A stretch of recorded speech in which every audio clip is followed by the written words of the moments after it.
One small step for man, one giant leap for mankind. Since man first looked upon the moon, he has dreamed of probing its mysteries. On a summer day in 1969, that ancient dream becomes a reality as 2 United States astronauts carry the Stars and Stripes to the Earth's natural satellite almost 250,000 miles from Earth. Americans are justly proud of their nation's achievements in space exploration, achievements in which the United States Army played an important early role. Beneath the sea, men of the U.S. Army move in another alien environment, as Army divers go underwater to repair military facilities and salvage costly equipment sunk by accident or lost in action. Astronaut and aquanaut, each accomplishes his goal supported by an array of technical knowledge unparalleled in the history of man. Today on The Big Picture, the United States Army's contribution to man's conquest of the 2 vast and mysterious boundaries of his world, the sky and the sea.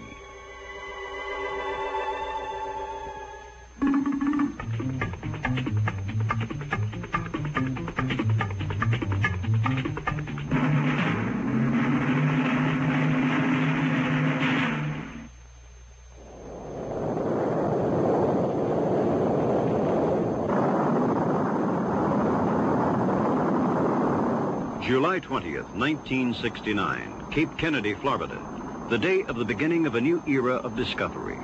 U.S. space flight Apollo 11, powered by the giant Saturn launch vehicle, is about to take off for man's first landing on the moon. That giant leap for mankind began with many smaller steps. The operation of the Saturn engines powering Apollo 11, with almost 8 million pounds of thrust, can be linked to experiments in rocketry conducted by the U.S. Army Air Forces 24 years earlier.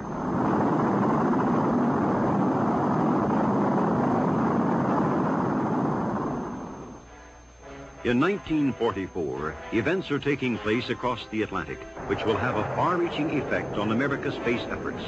At Peenemünde, Germany, the Nazis continue to test their deadly V-2 missiles, which had brought destruction to England. But time ran out on the Third Reich. As Hitler tottered on the brink of defeat, the German rocket experts fled from the advancing Russians and sought out the protection of the U.S. Army. During their hectic escape, Werner von Braun, the top German missile expert, is injured in an accident. But nevertheless, he and his staff reached the American forces. In an operation codenamed Paperclip, this important team of scientists and technicians is quickly transferred to Fort Bliss, Texas. By late 1945, the vast open lands at White Sands, New Mexico, close to Fort Bliss, become the main testing site for the U.S. Army missile program. As the new technology develops, the Army's White Sands Proving Ground, to be known later as White Sands Missile Range, builds facilities needed to house the complex launch and control equipment essential to the rocketry art. Army ordnance experts and the von Braun Group, most of whom become U.S. citizens, conduct missile testing programs. By assimilating the German expertise and by actual firings of the V-2, America gains its first practical experience in the operation and handling of large missiles. Here began the research that heralded all of our future space effort, both civilian and military.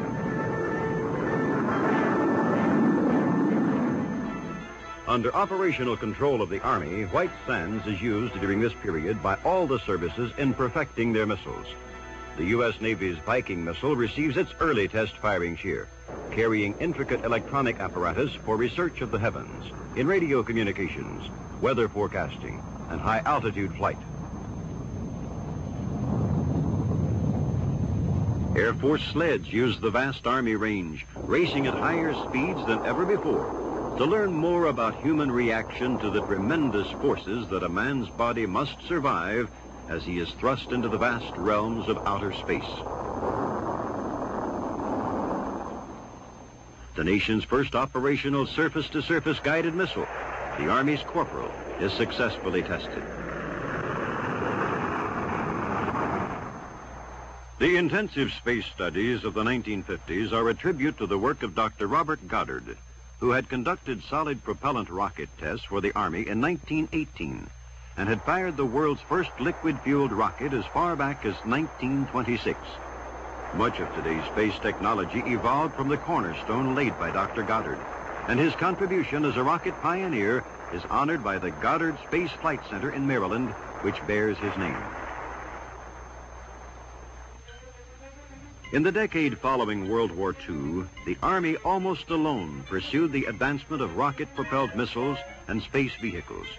For a while, it was virtually a shoestring operation, with only token budgets from the government.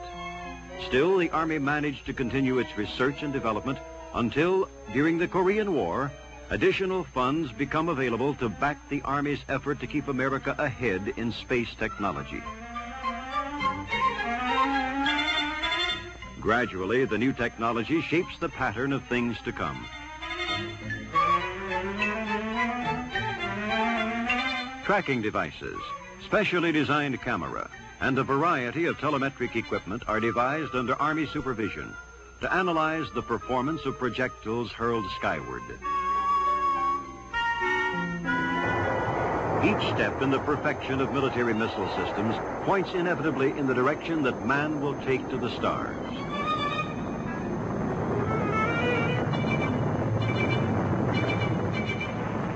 On test ranges, rocket engines undergo prolonged static firings to determine their efficiency.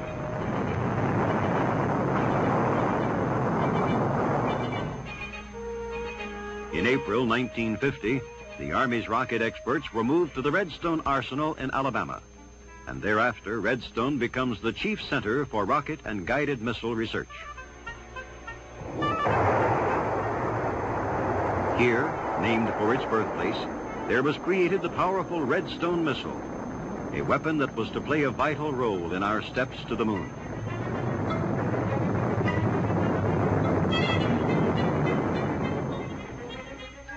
Following Redstone, fueled by liquid propellants, the Army began the development of solid fuel rocket engines and missiles that could be emplaced and fired without delay.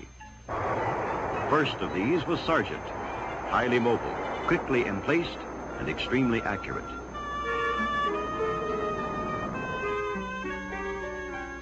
Next came Pershing, big, powerful, highly mobile, easily moved by air, range 400 miles. Later, a wheeled transporter is fitted to the Pershing 1A so that it can travel across country under its own power.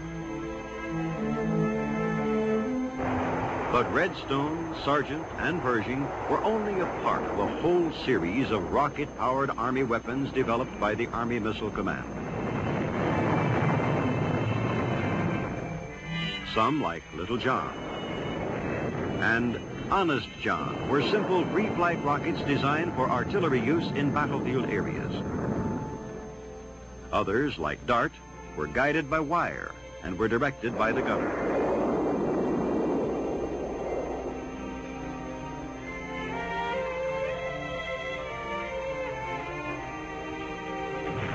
And Shillelagh, that would become the main striking force for America's armored vehicles.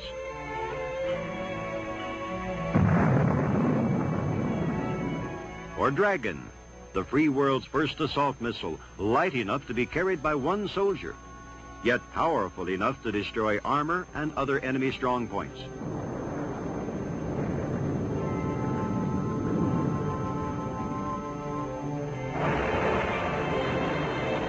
For air defense against high-flying aircraft, the Army provided the Nike Ajax. Then followed the longer-range, fast-reaction Nike Hercules.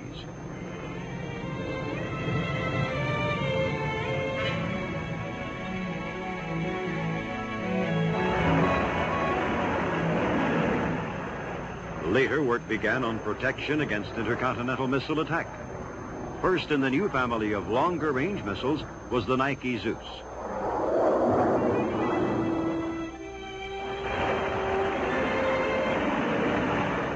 Today, Nike Zeus has become the Spartan missile.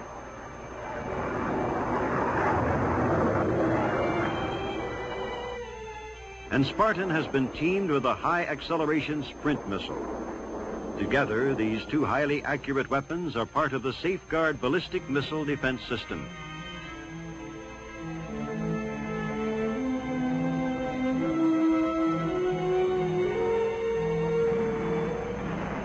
To shield against low-flying enemy aircraft, there was Hawk, used by both U.S. and Allied forces around the world. And for the infantryman, Red Eye, a portable shoulder-fired guided missile designed to destroy by homing on the heat of a jet engine. But while the Army's prime objective was defense of our nation, the vast and rapidly growing fund of rocketry knowledge that the Army accumulated was to become America's foundation for the peaceful exploration of outer space. A massive output of data on rocket propulsion, performance, and control is filed away, indexed, and made available for research.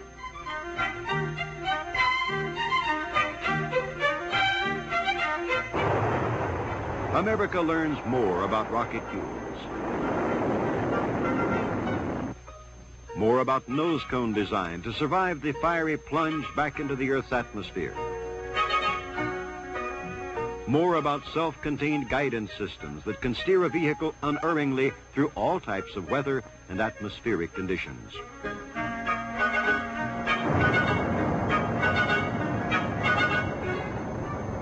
And of particular importance, more about designing engines powerful enough to lift a man-made satellite beyond the pull of gravity. This Saturn booster, first tested by the Army in 1958, was one of several dramatic accomplishments that would lead to man's first steps on the moon. Several other key milestones on the road to Project Apollo also took place in the late 1950s. An Army Jupiter C missile is chosen to put into orbit the free world's first scientific satellite, which becomes the historic Explorer 1. Explorer 1 will radio back data on the radiation belt surrounding the Earth, knowledge indispensable to manned space flight.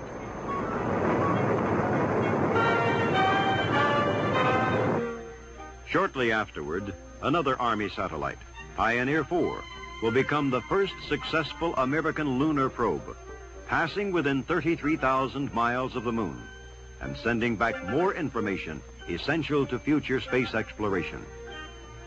In May of 1959, America achieves a historic breakthrough. A Jupiter missile launches a capsule into space containing monkeys Abel and Baker. Their journey 300 miles up and 1,200 miles downrange from Cape Canaveral ends in their live recovery, 1 hour after liftoff. Living, breathing animals have voyaged safely into the dark regions of outer space and back again. Throughout this series of successful space launches, Army spokesmen take the lead in urging a national space program.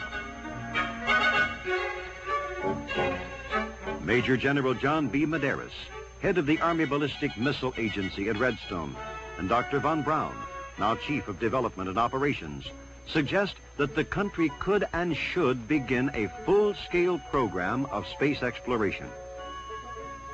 A separate civilian space agency is created by executive order of President Dwight D. Eisenhower. Many Army scientists involved in the early rocket studies at White Sands and Redstone move into the new organization, the National Aeronautics and Space Administration, NASA. Secretary of the Army Wilbur Brucker guides and encourages the Army's historic pioneering efforts in the exciting days at the beginning of the missile and space era. May 5th, 1961, is the start of U.S. manned space flights. Commander Alan Shepard becomes the first American in space. Secured in a capsule atop a modified Army Redstone missile, Commander Shepard is rocketed 115 miles up and 302 miles downrange from Cape Canaveral for a successful mission.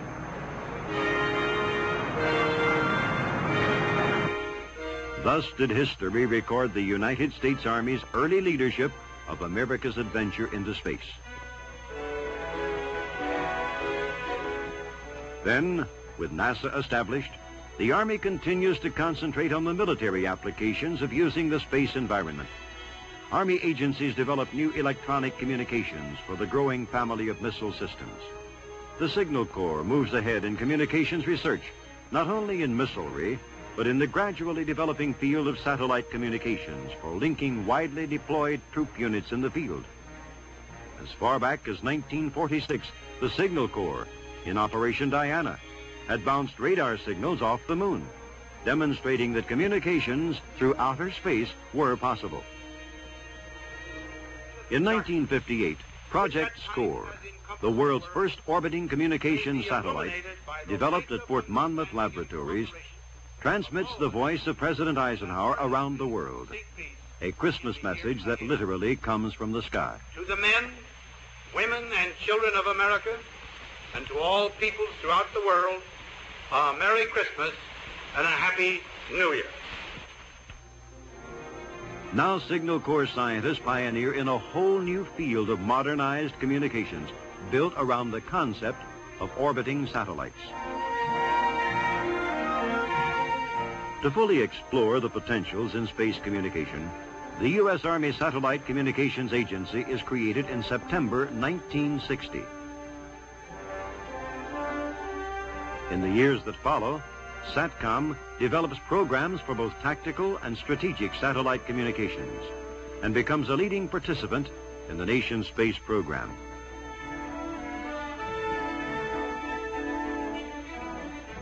SATCOM's tactical ground terminals consist of various types of radar receiver and transmission equipment.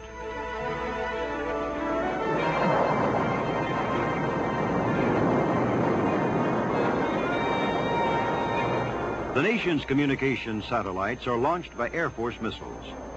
Orbiting high above the Earth, they carry important Department of Defense messages 24 hours a day. The Army, through the Satellite Communications Agency, is responsible for providing the ground environment for the military satellite communications program. Deployed around the world, tactical satellite communications terminals can get the message through, whether the distance is across a hill or thousands of miles across an ocean. SATCOM tactical terminals were instrumental in relaying communications data via satellite for safe recovery of the astronauts on their return from space.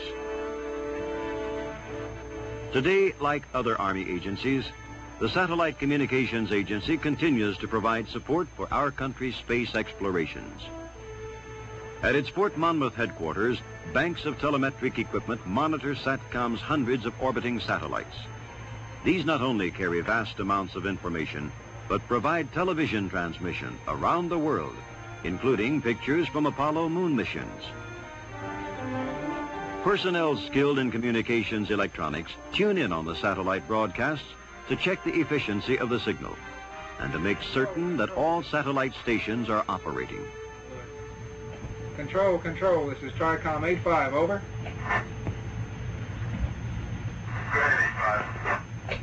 Control, this is 85. Can you give me position of satellite less 6, over? Roger, 85. Operations in space demand the concentrated efforts of many types of scientific skills. Manned space exploration requires very special planning in the preparation of navigational maps. Map making for the U.S. space program is one of the activities of the U.S. Army Topographic Command.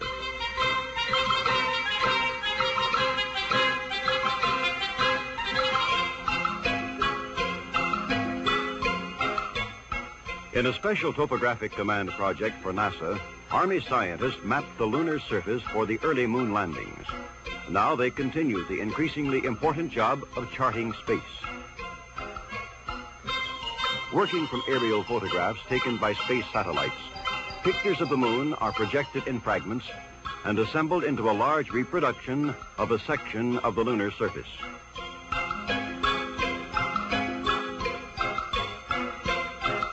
A giant plastic simulation of the moon surface, made by Army map experts, provided a practical training facility for the first landings on the moon. Lunar mapmaking has proved invaluable to astronauts in the Apollo program.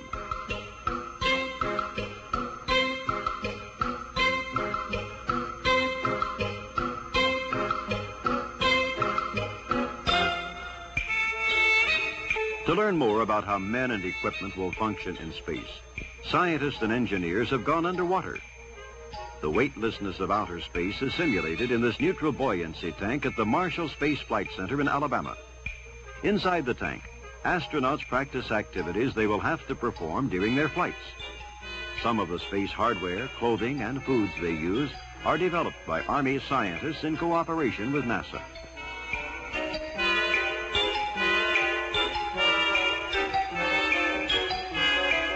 The Army has designed a special environmental test chamber which is being used at White Sands Missile Range. The astronaut spacesuits are tested to see how well they can withstand the extremes of heat and cold that are encountered on the surface of the moon. The panorama of space exploration and the U.S. Army's contribution to the program is dramatically on display at the Alabama Space and Rocket Center in Huntsville. Man's earliest dreams of flight are portrayed in works of art.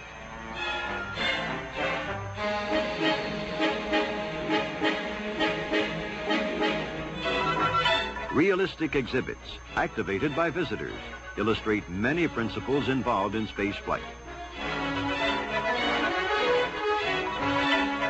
The gyroscopic chair suggests the spinning action astronauts might feel as they rocket through space.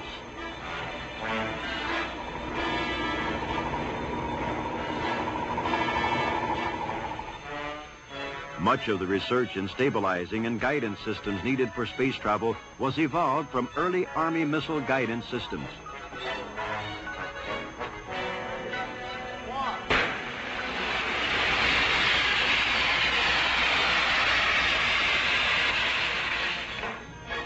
On view at the center is a replica of the capsule in which Commander Shepard made the country's first space journey atop the Army Redstone missile. An impressive array of various stages in the progress of space flight.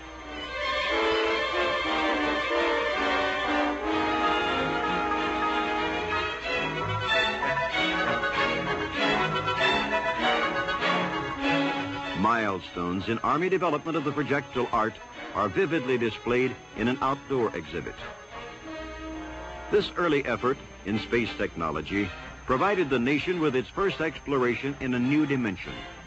In devising a body of rocketry knowledge that opened a window into a new world, U.S. Army scientists laid the groundwork for the brilliant achievements of the National Aeronautics and Space Administration, which they continue to support.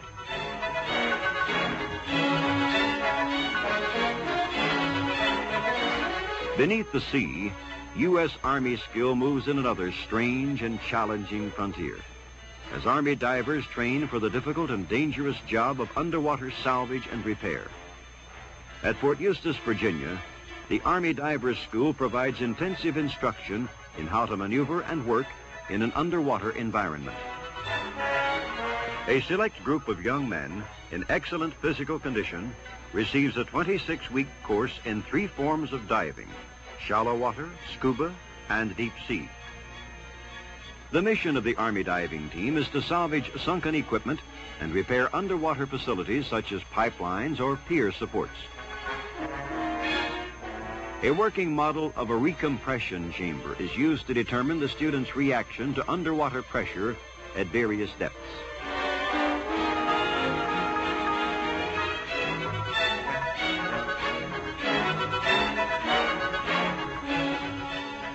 Controls on the training apparatus create pressure conditions inside the chamber similar to those the diver may encounter underwater.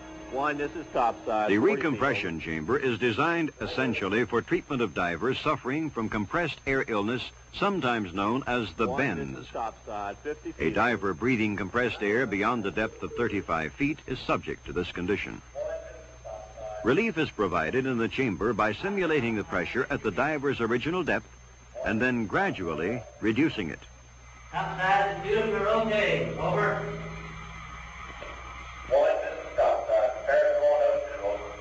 Roger, topside, bear to go. Instruction in metal cutting and welding prepares the student for underwater salvage and repair operations. Training is also provided in underwater demolition.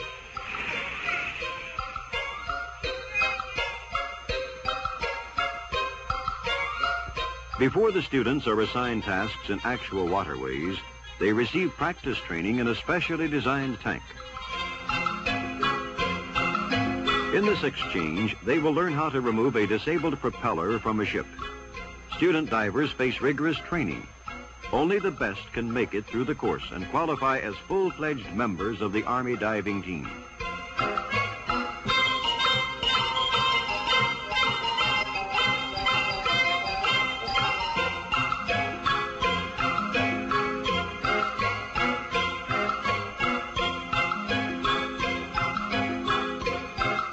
With classroom and tank training completed, the student diver gets a chance to put it all into practice in actual underwater problems. Home base is the Army Diver School training barge. A student descends to make an underwater survey. Materials have been placed at the bottom of the water near the barge. The student diver must report to his instructor exactly what he sees below and make an appraisal of the salvage or maintenance problem. Analyze the situation down there and tell me just what the bottom condition is. And when you get onto the steel pipe, I want you to go out and check it out and tell me exactly what you're going to need in order to do this job. Over. All right, topside. Army divers are responsible for clearance and maintenance of inland waterways and harbors used by our military units around the world. The first salvage diving school was formed at Fort Scrivens, Georgia in 1943 to furnish divers for port construction units in World War II. From Antwerp to Naples, from Port Moresby to Manila Bay, Army divers went below the sea to make certain that the waters were clear for navigation. Following World War II, the Salvage Diving School was transferred to Fort Eustis. In the Korean War, another urgent need for divers to clear the ports of entry drew on the skills of graduates from the Fort Eustis Training Facility. The Army divers' mission in Vietnam salvaged millions of dollars worth of equipment, kept underwater pipelines in repair, helped build docks, and secured the harbor environment for safe passage of transport and supply vessels. A major test of Army diver training was participation of members of the Army diving team in Operation Tektite II off the Virgin Islands in 1970. The purpose of the program was to test man's ability to survive and work beneath the sea for long periods of time. Army divers brought supplies down to the aquanauts and provided for underwater safety. Should an aquanaut's breathing apparatus become fouled, an accident occur in their underseas quarters, or shark or barracuda threaten, the divers would be immediately available for rescue operations. Whether the effort is deep beneath the sea or in the farthest reaches of outer space, it is supported by the highly skilled and inventive scientific team of the United States Army, an army constantly in search of new horizons for the advancement of our nation.